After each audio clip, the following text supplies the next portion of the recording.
Hey guys, shout out to Sexy Smooth Wax for sending me some samples to try out. I can't wait to use it. It's such a beautiful color. As you're gonna see right now, it's pink. I love everything pink in my suite. I'm gonna go ahead and set this up and put it in a little tin, and we're gonna try it out on my client today. And I want to assure you that this wax is vegan friendly and cruelty free.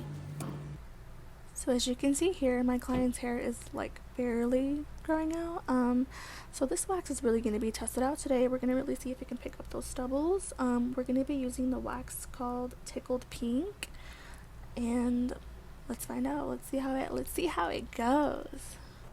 And I do want to say the fragrance was like not strong at all. So yay, shout out, love it. I mean, literally, this wax dried up so fast. It applied so smoothly, and it even has like a stretch to it. And look at all those roots. Look at them, beautiful. And the end result is flawless.